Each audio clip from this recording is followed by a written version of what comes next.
Our interview session with Dr. Graham Kalio, native of Kalio Amma in Okrika local government area of Rivers State, Nigeria, was nothing short of positive infection. An unrepentant Christian, the man was down to earth almost harshly, refusing to be a religionist, but a humanist propelled by religious teaching. Whatever I am today is due to the lessons I received as a young child growing up under a father who was a disciplinarian. That discipline was not cast in the shape of a father who insisted just because he had control over his son. There was a purpose to it all. He said the father ensured that he went to church and that the family could not for a second ignore the need to pray. It would seem Dr. Kalio was actually in some kind of spiritual ambush. The life he met at school was not too different from his domestic upbringing. I also attended community primary school, Kalio, which was a mission school. And the teachers, they were very, very strict. They inculcated into us religious values that have become a scarce commodity today. You must greet. You must do your homework. You must be in the morning devotion.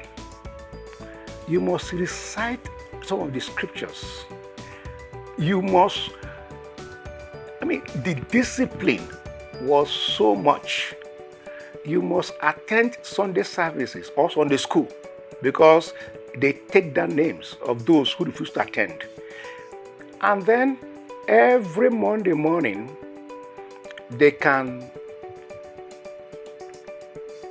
during our devotion, they will just point at you, tell us what the catechist or the agent or the bishop taught yesterday. You quote the scripture, and then they will now ask you, what lessons do you draw from the preaching? It would seem that young Graham had nowhere to hide from God, but it didn't stop at listening to religious instruction. One was required in Dr. Kalio's young days to practice what they heard in church or at Sunday school. While you are in the church, you must be very, very attentive, and you must attend, and you must be there. Then apart from that, you don't just listen to all the preachings, what preachers have said, and so on and so forth. You must put it into practice. So we had very high moral values and standards that you must maintain. It's unheard of that you lied. Wow. That is an abomination. You lie to a teacher or to your parents. If you lie to your parents, they'll come and tell the teacher. So, just ordinary lie? No. They don't tolerate it at all. And it must be punctual.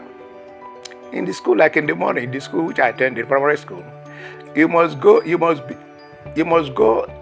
and clean the compound in the morning, do your own housework, then by 7 o'clock, you must be in the school where they line up everybody.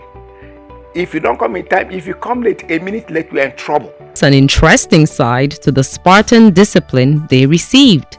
At a point, we are all enjoying it. They made you to enjoy it, that there's dignity in service. That you serve, you are happy doing it. So that was my childhood experience. And that affected me. Like when I was doing my primary 6 examination, the final exams in 1970. Some of the people now said that, to write this exam, that we need to consult a juju priest so that, we shall pass very well. So I said, what? So I said, no way. On a very few, I said, we cannot do it. In fact, from what we learned, from what they taught us and so on, juju priest or native doctor has nothing to do with us. In fact, it's an abomination. It's an aberration. You don't even talk about it. So those were the values that took us up to the secondary school. In the secondary school, the same discipline, because it was a mission school also, Okrika Grammar School. From 1971 to 1975, I was in Okrika Grammar School. Discipline. Wow. And every morning there must be devotion. And you will not say that, oh, you are late to devotion, you are this, or you cannot sing, or you cannot recite some of the Bible. No, not at all. And again, this idea of not lying and being honest was also there. So I was armed, I was fully loaded from my home with my father who loves God and who will make sure that you must pray and you cannot tell lies, to my primary school where the teachers were very strict. You know, those teachers that used to wear short knickers, they would not put biro in their stockings in those days. I mean, you dare not talk where they are talking. Or go out in the night, they see you in the night. Anything after 7, they see you outside. Wow, you are in trouble. Many of those who were raised the Dr. Kalio way would smile on hearing these words. Those were the days. The pain then becomes the seeming absence of the situation that created character exhibited by the likes of him. Between 1979 and 1983, young Graham found himself in the University of Ilorin in pursuit of a first degree. He didn't jump at the freedom that came with it. Something still restrained him from worldliness. All those values that I had from home, then from primary school to this thing, we are still in me. I couldn't drop them because they helped me a lot in my moral values. If I tell you that throughout my period of stay in university, I had no girlfriend, you never agree. In the university. Really? I started dating my wife in my final year.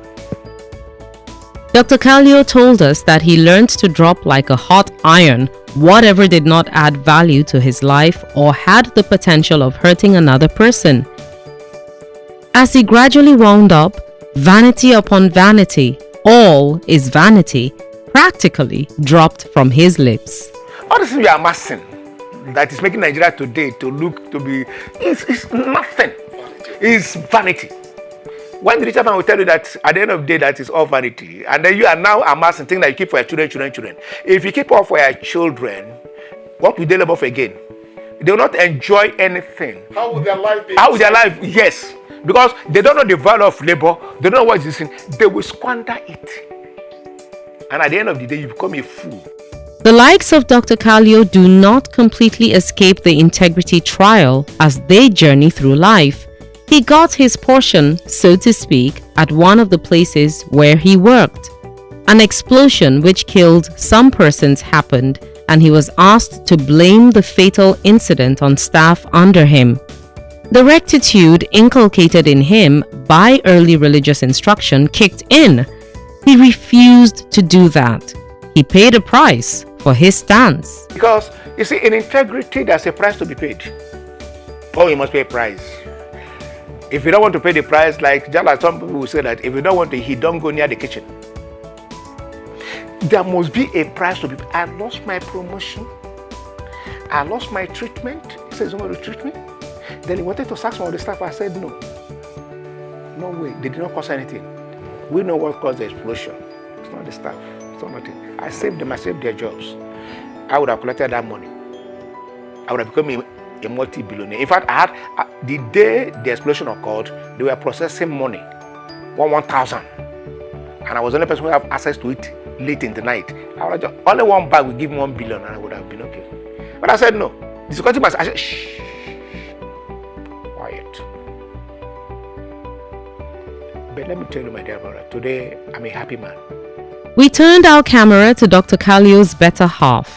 Every word she uttered suggested she was happy with who her husband is. He's a husband of my youth. He's a God-fearing man. He's a disciplinarian. He's a man of his words. He doesn't he doesn't pretend about issues. He says out his mind. and facts as they are, no matter whose ox is God,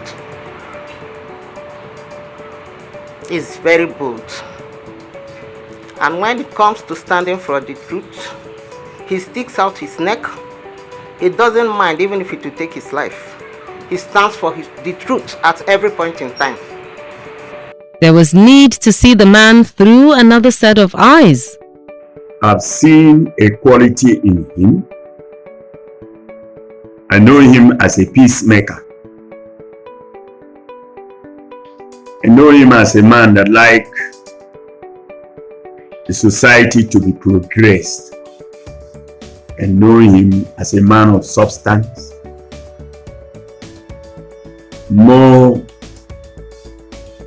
encouraging to the public, a man that loves and caring, a true father in the house of God. You can do anything in confidence with him without fear and doubt. So I recommend him to any relationship with anybody, with any nation, with any community, with any friend, with even the society. Train up a child the way he should go, and he would not depart from it in his adult years. Dr. Kalio remains a happy man, even though you wouldn't call him rich.